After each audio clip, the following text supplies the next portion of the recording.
Hello, I'm Dr. SHAMIL. I am a New York City resident. I'm from London and I'm a lifestyle leader. Carl asked me to address his followers and talk a little bit about what life was like in New York with COVID and what are some of the tips I can give to his followers on how to reduce stress and anxiety during this terribly difficult time for a lot of people, and what my vision is for what life might be like once the isolation period ends. So COVID has now taken over. It's pretty much everywhere around the world. And New York City, unfortunately, has become the pandemic global center with more deaths and more cases of coronavirus than any other country. And New York City, in particular, has been the worst hit city in the country, with more deaths than any other place in the world in terms of the number of people that have died and the number of cases we've had in New York compared to any other city.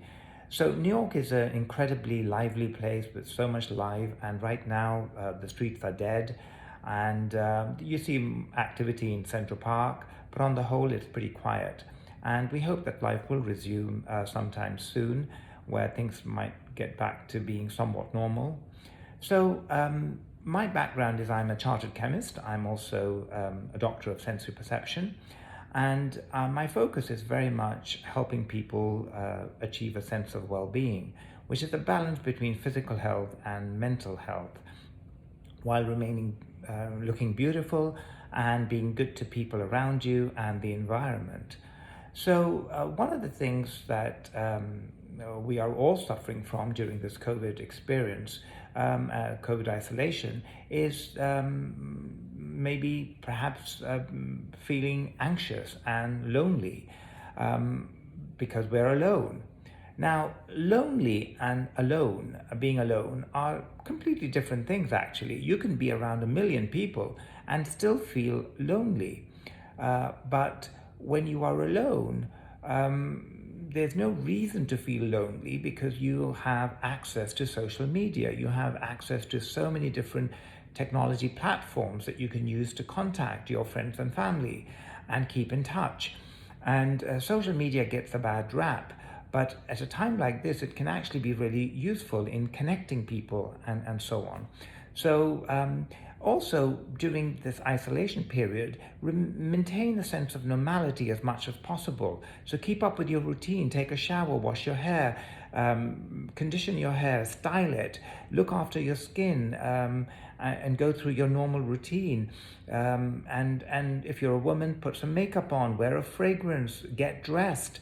So the more you keep up your normal routine, the better you will feel. And, a lot of people are stressed during this incredibly difficult time. There's uncertainty about whether you'll have a job at the end of the day, especially if you're working in the restaurant industry or the hospitality industry or travel or retail. There's just no certainty of what life might be like. So that's leading to a lot of stress. And some of the tips I can give to reduce stress would be number one, diet. Avoid eating foods that are high in sugar, like biscuits, cakes, pastries. They can increase your cortisol level, which is the hormone that's released by the body when you are stressed. So avoid eating sugary foods. Animal products like meat and dairy can also increase stress. So avoid eating a lot of meat. Plant foods, on the other hand, help to increase your level of well-being and help to improve your mood and reduce stress. So plant foods are very good to eat, and by that I mean fruits and vegetables. They are very good at maintaining a good level of neurotransmitters that modulate our mood, like serotonin, endorphins, and dopamines. So fruits and vegetables are a great thing to eat. The other way to manage stress is to exercise. When you exercise, you produce nitric oxide. And nitric oxide is a wonderful molecule that we need in our body to help improve our blood flow and reduces blood pressure.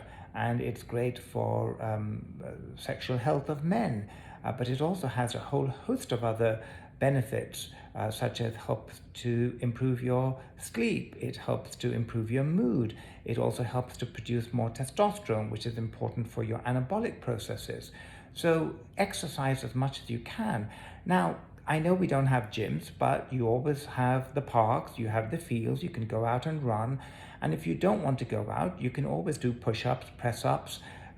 There's a wonderful nitric oxide exercise that I put up on my blog, drshamil.com, that requires absolutely no equipment, and you can certainly do that exercise in just a few minutes and reap the benefits that you would get from a one hour workout at the gym. So try exercising. Also, reduce your consumption of alcohol. When you drink alcohol, you produce cortisol, which is the hormone released by the body to combat stress. Now, a little bit of cortisol is fine, but excess amount of cortisol in your system can lead to a whole host of health issues. So reducing your stress is really important. When you have a great deal of stress, it reduces your immune system. It impacts your sleep. It impacts your blood pressure and many other things. So alcohol, unfortunately, disturbs your homeostasis. It disturbs the secretion of various hormones that are required for good functioning of the body. So if you're going to drink alcohol, the best time to drink it is at 6 p.m. At 6 p.m. it's less likely to alter your sleep, because sleep is really important in keeping your stress down. When you sleep, your body has an opportunity, the brain has the opportunity to recharge and rebuild the chemicals that it needs, that the body needs for proper functioning. It also helps to consolidate the emotions that you've been through the day before, and helps with the learning and the memory. And alcohol may help you to go to sleep quickly, and it may even give you a sense of deep sleep. But what it does do is, unfortunately, it disturbs your light REM sleep. The light REM sleep is the rapid eye movement sleep, which is when the brain consolidates the emotions from the day before. And unfortunately, alcohol disturbs that. The other thing that you can do to reduce stress is to make sure that you breathe through your nose. When you breathe through your nose, you actually are doing a great service to your body, and you make more nitric oxide when you breathe through the nose, and it's just better for you. You oxygenate your cells in a much more efficient manner than when you breathe through your mouth. Breathing through your mouth is terrible for you. Breathing through your mouth is about as useful as eating through your nose. So you should never breathe through your mouth at all, unless you're terribly congested. So these are some of the tips. And the other things that you can do to avoid stress is don't be around people who are negative. Negativity is something that you don't want, and it's contagious. And to improve your stress, you can also light some candles and have some aromas that can provide a nice calming effect. Maybe vanilla candles, or burn some candles that give you lavender fragrance, or jasmine, or anything that you like, and creating a nice environment that is salubrious and therapeutic can really help to reduce stress.